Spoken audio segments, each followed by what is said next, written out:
So today I have the one and only JK from Supreme Beings. You're a B-girl. Yeah. Then you come from Vancouver. Yeah. You went to New York for Supreme Beings. Yeah. So how did you meet Supreme Beings? How did that all go down? So a few of the members of Supreme, the Florida chapter, I'm really close with a lot of them, and they're mainly like the young generation. Got you. And so we've been battling together. We just kick it. We hang out when I'm in Florida too. So we already had a relationship. And it's also, especially the other B girl too. Her name is Queen NB, aka Susie. Okay. She's one of my good friends from a long time. Same generation B girl. So already having a connection with some of the members, and then coming to the Supreme Beings anniversary that went down recently, that's where I got to meet the rest of the crew actually, and that's how my relationship just started to build with the rest of the crew. Nice. Well, you know what? I want to know more about just you in general. So Cool. tell me more about yourself. All right, where do I start? So yes, I grew up in Vancouver. Okay. I actually was born here in Los Angeles. Got you. And so that's why I'm here now, and that's why I can work here. Have dual citizen. Okay, what's your other citizen? Canadian. Oh. Yeah. Oh, hell, you can do that? Yep, yeah. Well, I don't know so much now these days, but Yeah. definitely back then, You got hooked up. that was my deal. Nice. So yeah, I started breaking in Vancouver. My Okay. oldest sister used to be a B-girl. And so she taught me my basics, and I just got connected with the community in Vancouver, and it was just a wrap. I've been breaking for 17 years now. Woo. And been traveling. I moved to Arizona, October 2017. And after living in Arizona for a few months, I started to just travel I was just telling Phantom this, I've been traveling for about, I guess, 13 months, almost 14 months straight now. Hell yeah. And being here, I got hired for a job, so I'm here for rehearsals, and we're gonna do more traveling for another 2 months, and gonna make an official move here in LA as of end of January, February. So yeah, that's where I'm at right now. That's amazing. Yeah. So what is it about traveling that you like so much? Were you traveling just for leisure? Was it for work, those 13 months? So it was a bit of both. Okay. So the first bit was doing the Nutcracker for the first couple months. And then I wow. did my own tour, my own personal tour. It's called the Amplified Tour. Ooh. And the purpose of that tour was women empowerment. Oh, and nice. so my mission was to go to different cities, different states, and just encourage and empower our sisters in the scene, you know what I mean? And just to have fellowship. And at the same time too, I got a lot of work too, judging and teaching workshops. So I kind of just build this workshop tour together, and so I did that for an extra 8-9 months, and then I was traveling in Europe for a bit. Dang. And now I'm here. That's really cool. So, because I know a lot of breakers and dancers out there, they love to travel. Yes. And they love that lifestyle. But a lot of new people, they don't know how to make that happen or even start out like that. So Yeah. what was the process of you're just starting out as a B-girl, you're breaking, and then how did you start going out there and just, selling yourself to the international world? Word. That's a good question. Yeah. So actually, of course, I started traveling younger, and my initial thing was I want to make noise. I want Yeah. to represent Canada, and I want to be one of the best B-girls. Actually, no, at that time, I want to be the best B-girl in the world. Boom. So, being 19 and all, I'm like, heck yeah, I want to do this. Yeah. And so my initial thing was to reach out any battle that I could. So I went to New York, was one of my first international battle that I did as a solo B-girl, Yeah. and I won that. Nice. And then I went to Orlando, won that B-girl battle there, and so slowly starting to make noise. And eventually, so that was just the first thing, which is I just wanted to represent. I just wanted to make noise. And then eventually, when you get older, for me, it was just like, okay, I feel like I have something to offer to B-girls. Because one of the things I noticed back at home was that there isn't that many B-girls. And what can I do to help this? And it was always in my heart to, have more B-girls in my community. And what can I do to help that? And so what I did was back in Vancouver, I would teach a few free workshops. And at the same time too, any opportunity I had to connect with another woman that would come to practice or any other dance practices that I would attend to, I always try to encourage them, hey, break is not just power moves. Can I show you something here or there? Or, if I saw a girl on the corner by herself, I always took the initiative to approach them and make them feel comfortable. Nice. And so that was always my mission, was just to build the b-girl scene, you know? And so of course, as the years go by and when I do more traveling, connecting with many more b-girls all over, and every time we do exchanges, we both learn so much from each other. And it was always so powerful after like I leave a trip, after connecting with a fellow b-girl, and you know, I'm so inspired. And so I was like, yo, like, I need to do more of this. Not only am I inspired, but also the other person is inspired. And also in that community, wherever I was, it was the same thing as when I was being back at home. Any other b-girl that I didn't know that was kind of working on by themselves, I took the initiative to say, hey, what's up? You know, can I help you? You know what I mean? That was just always me. And so when I finally moved to Arizona, I got a part-time job as a photographer at the Phoenix Zoo. Whoa. And to be, okay, so that's a whole nother story. I don't know if I should go into that. We'll go into it later in a bit. But long story short, I stopped working there. And when I was trying to find another job, I couldn't get another job. And I was kind of getting a little bit stressed out. But at the same time, too, I also had this part of me that said, everything is happening for a reason. And the desire in my heart just kept coming up. It's like, okay, you have this time right now. What can you do for the community? And so... And I'm like, at the same time, I need to make money. I'm like, okay, cool. I could do a weekly workshop here in Arizona. And as I was doing that, of course, like my sisters in this scene, you know, they were always so happy. They were always so encouraged and motivated. And I always get the response like, yo, Jay, you need to do more of this, more of that. And it just, this idea started to develop in my head. I'm like, I need to do a workshop tour. I need to do it for my sisters. And I'm like, this is just Arizona. How much more other women all over this country? And so I was like, okay, I was brainstorming. I was thinking about all the places that I know people in different states. And so that was the first thing I did. I started talking to people that I knew. I'm like, yo, I have this idea in my head. Tell me what you think. I don't have a lot of money, but I just have this heart to help my sisters in the scene. And so every single person that I've communicated this to, they were always like, we're so down. We support your vision. Heck, don't worry about paying anything. Just get your way here. We'll cover everything. We'll help you with your accommodation. We'll even set up some other workshops and some judging gigs just so you can like have money for your living here. You know what I mean? So I was just like, okay, shoot, let's make this happen. And so it was just the whole thing of just planning it out, writing down where I wanted to go, planning out all over the states where I wanted to be at. And it just turned out to be an 8 to 9 month tour. And in the middle of my tour too, it was like more connections. So last minute, like I ended up going to Mexico for doing the same thing, or going to another state. I'm going to Indiana or wherever. That wasn't in the original plan. But because I put myself out there, I made myself available in these certain cities that the nearby cities were like, yo, we need you here, and this is beautiful what you're doing. Let's make it happen. And so it just started from there. Wow, that's such an inspiring story. Thank you. It really was from this, I would say, inner like intention of really helping, you know, fellow beat girls and women in the industry, to empower them, to inspire them, so that they could pursue their dreams as a dancer, as a creative. And I love that. I want to acknowledge you for doing that. Thank you so much. I think a lot of creative people, especially in the dance world, they need that encouragement, because dance to me is a very difficult industry to be in, because there's a shelf life. You know, you only have your body to do certain things for so long. When it comes to, like, let's say filming or photography, I would say you have a longer shelf life because you're not really doing that much physical work in a way. And dance to me has always been this very grueling art form on people's bodies. And I kind of feel that a lot of dancers, they start feeling this certain way when they reach their 30s, that I'm not good enough anymore. I'm not valuable. I don't know what I could give to the world. And so it's so amazing that you're doing this, because I feel that a lot of people in their 30s, late 20s, that need that inspiration to just dance. It's not like, you don't have to win Red Bull. You don't have to win, you know, UDEF, whatever it is you want to do, just dance.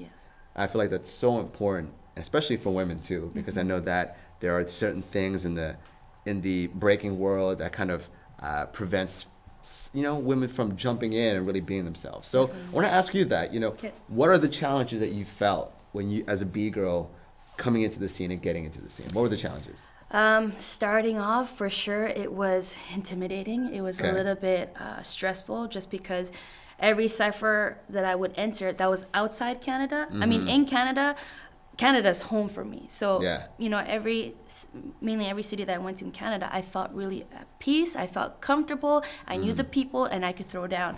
When I left Canada and to go to, for example, New York or to go to Florida or to go to LA, anywhere, I'm like, no one here knows me. I don't know anyone here. I'm like, frick.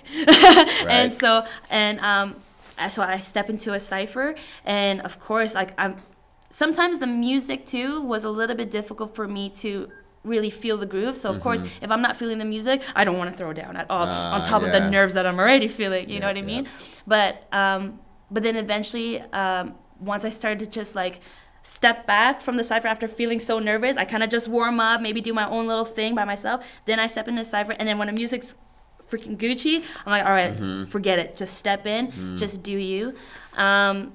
And I would kind of do my thing and then step out. But I had this conversation recently with someone, I can't remember who it was. But one of the things was, what kind of sucks is that when you enter a cipher and just a lot of people are just in their own, like, yo, I just wanna make noise, I just wanna battle, I just wanna rap, blah, blah, blah. And it's just like everyone's so lost in their own head, you know what I mean? And one of the things that kind of grind my gears back then and even till now is that no one is really communicating with each other anymore. You know, it's a jam, it's a community event, and I know it's a competition, but at the same time too, this is a place where we come together. This is how we build and fellowship. I feel like community jams is a time to fellowship with your fellow brothers and sisters in this culture.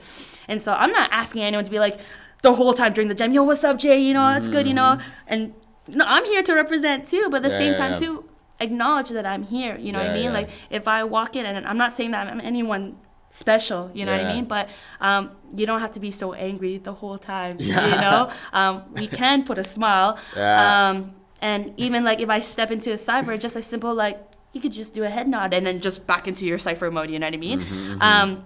And this is a common thing that I've heard from a lot of women, is that they feel they are not acknowledged at all, and that they're like a ghost. And it's like, who am I in this scene? It's just, am I irrelevant? Am I nothing? And you know, for me, I've never been the one to give easy props to no one. For me, it's you're in there, you represent, you do what you got to do to make noise and all that good stuff, whatever you're about, whatever your motives is in the scene.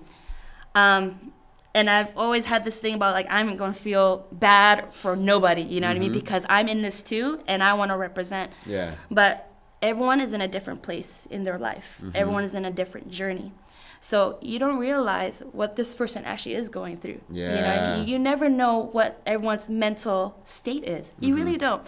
And so for me, it's not about feeling bad for the person or trying to baby anyone. It's just being considerate of another person's presence. That's all that it is. And I feel like people are forgetting the whole, like I said, the community aspect, the fellowship aspect of these events, which is to bring life and joy into what we do. Of course, breaking, battling, it's an outlet, it's a way for us to express and of course release whatever it is that we have, you know, just freaking express and just go in. But at the same time too, we're not the only ones here in the scene, you know what I mean? You're in it, Phantom's in it, so-and-so. So I think it's very important that we are very considerate of other people's presence in each event, and just, I don't know, for me to really truly represent what love is. You know, love is not supposed to be something that's gushy and mushy. Love is just, it's respect. Love is encouraging someone, not necessarily easy props, but just saying, you know, keep it going. Love is just showing honor to those before you. Love is also showing honor to those who are new to it. Love is just taking care of people and helping overall the community to just grow. And so I feel like not everyone, but a lot of people have lost that. And of course, love is also expressing your joy for this. For me, breaking has been such an amazing part of my life. It has brought so much freedom and joy to me. And just because of everything that I've done with it, and at the same time too, I love to just nerd out. I love to just create. I love to be in my own bubble. Yeah. I love to also fellowship and create with another person, you know what I mean? And exchanging movements, exchanging ideas. It's breaking our culture, period. It's such a beautiful culture. Yeah. And yeah, I'm kind of going on a tangent. Oh, no, and that's cool. I'm so happy you said that, because I feel that the community is being lost in the way that I would say the breaking community is going, because of the idea of how do you sustain yourself as a dancer. And this always goes back to the starving artist and the artist itself. Yeah. And as a dancer, how do you pursue a life of dancing and also pay your rent? And now, of course, when competition is placed, that's when the idea of, oh, I can make money from winning a jam, winning a competition. So this is my way of making money and sustaining my lifestyle and paying for my creativity. And then what happens is now people are more focused on that competition and winning, because now it's crazy enough. It's the rat race for breaking. And it sucks to see that. Yeah. And I think that before you never really felt like this was going to be a full-time gig in a way. It was just it's crazy my now. passion. Like, this is my passion. I'm going to do this while I pursue something else in another career. Or if I'm going to do this full-time, I'm going to do this with my crew, because they're going to support me. Yeah. Now when it's like, okay, when you hear about all these competitions around the world, I can stack like 100K in a year. Easy, yeah. Totally. Right? If I win, then I could, just be all me, no crew, because I don't want to split it. People are like, I don't want to split the prize. Why split the prize when I want to like make my living off of this? Yeah. And so it's become this YOLO kind of thing. Seriously, for real right now. Everyone's just like, let's just do this on my own. I'm going to make a living out of it. And we are losing that back. And with social media and with content, it's this consistent barrage of like, oh, I'm not good enough. How can I get better than this person? Rather than just like, oh, that's really amazing what that person did. How can I respect that? How can I like support that? Because I'm seeing a lot of people comparing themselves. That's what social media has done. Yeah, totally. Funny enough, it's like it's supposed to bring us all together, but it's really tore us apart. Yeah. But for you, I mean, talking about community and everything, I know you just got down with Supreme Beings. And so talk about why it's important to have that family and that crew, and how did you, get into the crew? What is that whole process? Oh, wow. Supreme Beings, it's such an honor, and it's still such a trip right now. I've respected this crew for a hot minute, and my process, my journey with this crew is already a few of the members. For me, they're already family. And so for me, it's just representing with my homies in this crew already, and getting down, fellowshipping, just eating, just being nerds with each other, which is really cool. Seeing each other at different events. And then the idea came up. It's like, yo, like, do you actually want to be down with the crew? And I'm like, yo, for me, I would 100% be down, but at the same time too, I'm not trying to force it. You know what I mean? If it's gonna be natural, let's let it be natural. I'm not about trying to rep a crew that I don't know. You know what I mean? And that I don't respect or that I don't support. It has to be, for me, it has to be real. The relationships has to be for real. And the idea was like, yeah, no, for sure. Like, the thing is, it's not 100% sure, because at the same time too, I still don't know the rest of the crew. The crew, there's like 20 plus members, you know what I mean? And so I was like, for me, it's totally cool, because I have my own crew back at home, Diamonds in the Rough. It's an all-female, all-style crew. Ooh. And so I was telling, my homies in Supreme, before I was Supreme, I was like, for me, like, I understand what family is. My sisters are everything to me. We've been through so much. They've been there for me, and I, vice versa, being there for them as much as I can. And so, but to be in Supreme, hands down, I'm for it, but at the same time, I'm not trying to force it. And so it was just a matter of me just, keeping my relationship as I've been doing this whole time. And not until Supreme Anniversary went down, I was like, you know what? I think I'm going to reach out Supreme. the anniversary, because this is going to be an opportunity for me to actually get to know a lot of the OGs of the crew that are not present in the scene anymore. But for sure they're going to be there. So I'm like, you know what, let's meet these guys and see what's up, right? So I went to the anniversary, and it was just so crazy because I guess, you know, there's already been talk in their own group chat or whatever. And so I walk in, of course, I know the people who I know, I say, what's up? And a few that I don't know, it's like they all came to me in their own time, and it was just love right off the bat. And it was just like, I wasn't even crew yet, but it was just like, you know, just that hug, just that honest hug of like, hey, it's so nice to really finally meet you. And I'm like, wow, like and it was just like from numerous members. And yeah, so just that went down, and just actually find like to build with them, you know. You know, they had like this park barbecue after the event, going to the practice that one of our crewmate, Mike, he has his own space, so we just practiced there. And yeah, so, you know, really getting to know them more, and just keeping my relationship. And I really appreciate that nothing was fast, because for me, I value relationship more than anything, you know.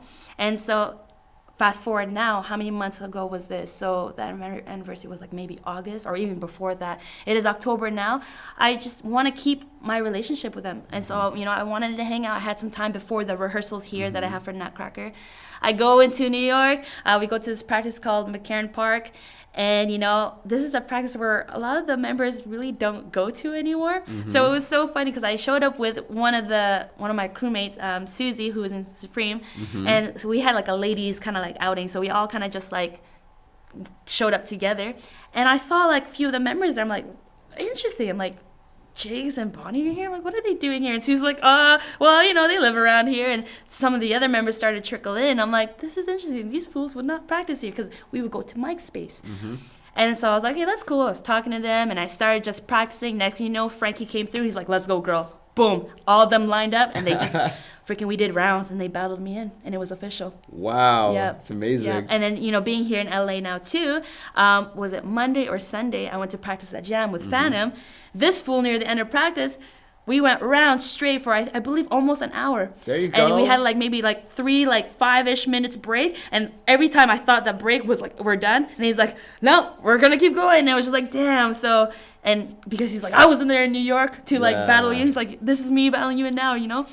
So for me, like, that was real. That was like, I really appreciated it. I was dying, but I'm like, I appreciated that. It's just, they're there to make you better. Yeah. They're there to keep you up, support you, and make you better, because they know this is your passion. Yeah. And they want to get you to that level that you always want to get to. Yeah. And it's importance of crew, and I see that. Mm-hmm. I've always wanted to know crew etiquette. Mm-hmm. You know, what is your thoughts on crew etiquette? Like, what are the things that you always have to be mindful of when, let's say you already have a crew and there's another crew that comes in and wants you to be down? Like, what is crew etiquette? Like, what are the things if you're a newbie in the scene, right? So for me, because of course this is still all new too, right? Being in two crews at the same time, communication is key. Okay. So even before I got put down with Supreme, I've already expressed my thoughts to some of my crewmates, and even before, to a lot of the members that, you know, there's a potentiality that I could be in another crew too. And my sisters, they're all about it. They're so supportive. And the thing is because it's an all-style female crew, right? The only other breaker in the crew is my sister Momo. But she's not battling and traveling as much anymore. So really it's just me in Diamonds that's battling internationally right now. So they were so supportive, and especially my big sister in the crew, she's just like, you need this. This is going to be a crew that's going to build you and go to these events that we can't go with you. And so, and at the same time too, I've also vocalized it to some of the Supreme beings too, that, you know, Diamonds, they're first for me. I will always rep them. I'm honored to be with Supreme if it happens, but I will always still represent them. And they were 100% down. They totally understood. And for me, it's just, the main thing is just communication. And if events arise, just letting them know, hey, I'm going to do this event. Are you going to do this? Or, you know, who's down to do this? Or just making sure there's no conflict, that both ends are in the know. So communication is key. Yeah. And at the same time, too, like, relationship. You know, being honest. And if you truly care about each member, that you want to be there for them. You want to be a shoulder and an ear for them. And just, if you really love your crew, if you respect them, that you will do all that you can for them. So for me, it's love and communication are the main thing for me, and hands down, represent to the fullest. Yeah, there you go. Make noise, you know. So yeah, I love that. I like the common theme that I'm sensing is that you love the idea of love and support, and how that important is that love and support is how a creative or a dancer is able to express themselves fully, because they feel that foundation, they feel that inspiration, they get that energy, they get that love. And that's really cool that's what you want to do with your workshops.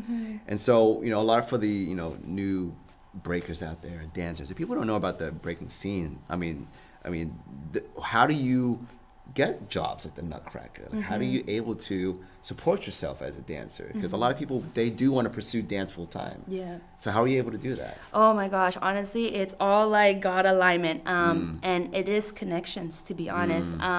My good friend, and I think you know her, Rascal Randy. Oh, I know Rascal Randy. She's dope. Yo, she's nasty. Yeah, she's dope. I love her so much, and I'm very grateful for her. She's such a honest human being.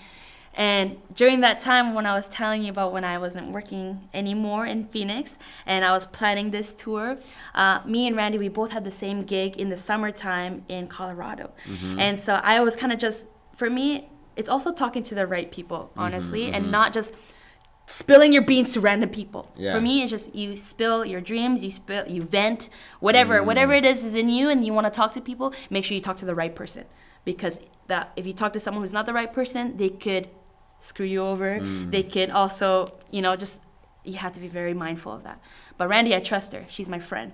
And so I was just kind of like venting to her. I was like, yo, like I have these ideas, and at the same time too, but I'm like, I need more money. I need to work right now.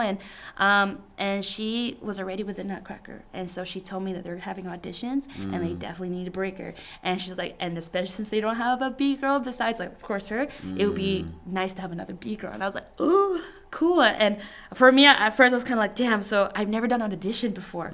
I've never been about that, the audition life. But basically, I would have to fly myself out to LA and make this happen.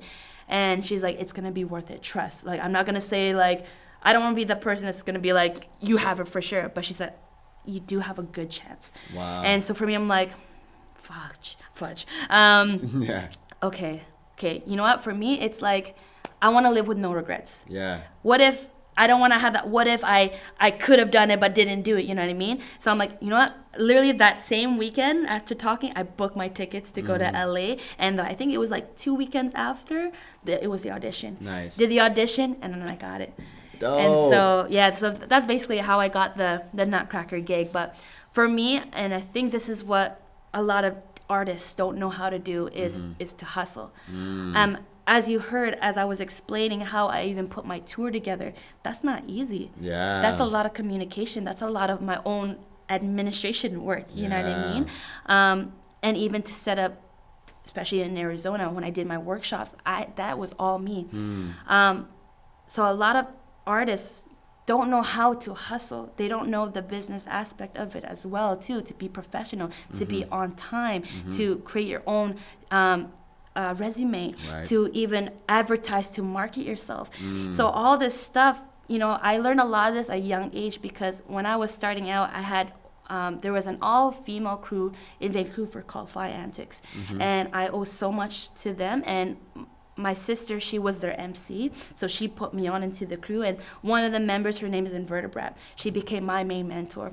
And so having these women who are way older than me, but were also in the business world, they taught me how to be professional. They taught me how to market myself. They, at what, like 16, 15, I already had my own business card. You know what I mean? And I didn't know anything about it. All I knew is like, I need to have a business card and just get ready to, and so, and even for practices, they would get on my case about not being on time. Like, you need to be on time. You know what I mean? Why are you, what, 20 minutes late, 15 minutes late? And I was like, I'm 16. I'm like, this is just practice. But that's the thing, though. I made a commitment to them. Yeah. We were talking, however we were talking.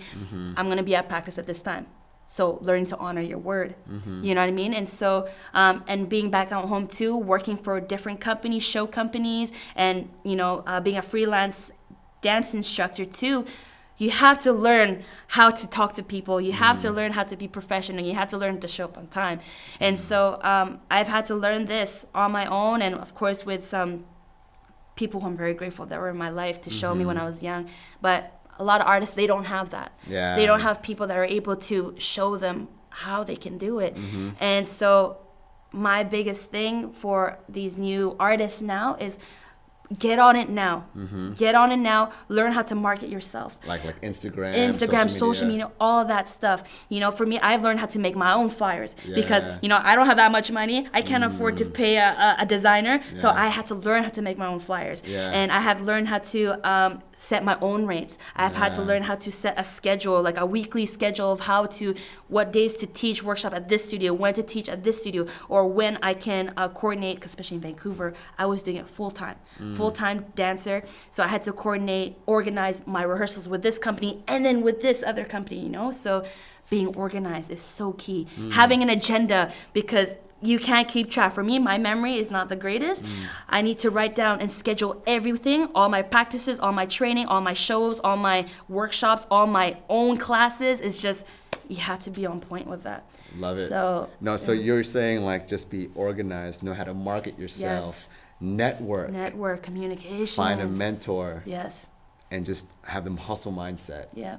I like that because I think that it all comes back to your community and your crew, showing people love, showing people respect. That's what your mentor did, helped you out, and now you're giving back to your mentors. Your community, the one that you've created, because of the love you've shown, they've been able to give you gigs, fly you out, take care of your accommodations, tell you about the Nutcracker, get you auditions. So it really is about your network, is your net worth. To be able to show love at events, because that person you show love with, they can go out and be this awesome dancer in the cypher, but the next thing you know it, they might even have an opportunity for you. Yeah. But you want to give without expecting. Exactly. And I think that's awesome. That's a whole through line with your career and how what's made you successful is expressing love, building a community, having a mentor, having that hustle mindset, and just repping hard. Yeah. Because you got to be the best that you can be in order for you to have that quality to be hireable. Definitely. So, for the last thing, for a question, like if you can give advice to yourself 10 years ago, right? And think about like the new b-girls out there. As a woman, as like, someone coming up in the game, or even just an artist in general, what advice would you give them? And yourself 10 years ago? Oh, wow. Okay. I'll start off with overall an advice I would give. Overall, I would say know why you're doing what you're doing. The why is going to be your rock, is going to be your strength in the midst of the storm. For me, when I was younger, I was so hungry for this. And I said to you before, I wanted to be the best in the world. So that was, when I was younger, that was my why. But as years go by, my why started to change. My why started to become more not about me. Because at the end of the day, what we do, I feel like everyone here on this earth, this might sound cheesy, corn dog, but usually it's the truth. Everyone here on this earth has a reason to be here. Everyone's blessed with a gift or a talent. That's right. And at the end of the day, I feel like what we are blessed with, it's not for us. And so I started to understand this as the years started to go by, because the desire of my heart started to change. As you've heard through my story, my desire was to see these women more empowered and strengthened, and just to build them. And at the end of the day, it was overall the whole community. So my heart was for the people. And I'm not saying that my mentality is right or anything. Everyone has their own reason to do what they do. And honestly, you do you. This was just my process, my journey. And I started to see the desires of my heart develop in a new way. And that became my strength, my stronghold of my life. And everything started to line. My decisions was for this. And so what I would strongly recommend anyone is just make sure you know why you're doing what you're doing. Because if you're trying to do what you're doing just to impress someone else, you're not going to last long. And understand who you are as a person. Having knowledge of self is so key. A lot of times, I do this every day. I have a moment where I just meditate. And it's just not like a meditate, like, and all that stuff. It's just being in a moment of stillness. being a moment of stillness to just refreshing my mind, refreshing my thoughts, remind myself who I am, remind myself what my goals are, remind myself of what my purpose is. Because if you refresh your mind and your thoughts every single day of how, what you're about, you're going to tackle the day so much better, so much stronger. You know what I mean? Because it's like you're not stepping into day with confusion. Yeah, you know what I mean? Or with a cluttered mind, where a lot of people, their minds are very cluttered. There's no, they didn't take that moment of silence just to organize their thoughts. And if you don't organize your thoughts, you're like this. And so on top of that, every single day, there's all these different stresses, you know what I mean? So if your mind is cluttered, you're dealing with BS from different people. It's like, it's an internal explosion, you know what I mean? And that just manifests in another way. So that too, having time for yourself, making sure that you realign yourself and also speak words of affirmation, speak words into manifestation, what you're meant to do, what you're supposed to do. Because, I was talking with Fan on this, like he was explaining to me his journey to come here. And he was telling his boys, he's like, I'm going to go to LA. I'm moving to LA. I'm going to do it. Speaking that out, he manifested that. So making sure that you're speaking the right words over your life, because it's going to happen. Whatever you speak out, it starts to get ingrained in your head, and every single part of your heart and your mind and your body wants to do it. Yeah.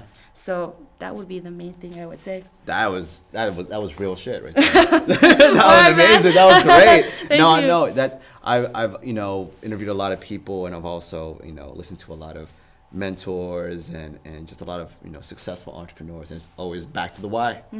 It's always back to your why. That's the only thing that's going to drive you to get out of bed. A lot of creatives ask me, how do you stay so disciplined? How do you get up at 5 a.m.? How do you do that? I'm like, I know my why. Exactly. I get out of bed because then if I'm saying I'm going to snooze, then I know what my why is, and that's to make sure my parents live an abundant life because they sacrificed for me. Then I get out of bed and I work out, and then I do my work. And that why is so strong. That's what's going to keep you disciplined. That's what's going to keep you on your goals and to make sure that you achieve what you want to achieve. Straight up. That's the only reason why you get out of bed is your why. Exactly. You got to make it strong enough. Yes. So thank you so much. Thank that you was so a good much. interview, and I want you to actually tell the peoples where to find you, how to support you. Thank you. So you can find me on Instagram at everydayjk47. I'm also on Facebook as j-kay Mendizona. So you can find me there. On YouTube, I'm also everydayjk47. Sweet. And y'all, if you want to see her get down, I'm probably going to have a card right up there to check it out. She's going to have this amazing dance video just so you can see her style. But if anything, go check her out. JK is really going to be out there helping women and b-girls and artists and the community in general connect and just be more close and just more loving and expressive. So thank you so much. Appreciate you. Appreciate I acknowledge you being you. awesome. Thank you so much. So thanks for watching, y'all, and we'll see you next time. Supreme Beings, Diamonds in the Rough, Ari Hey. Apparel.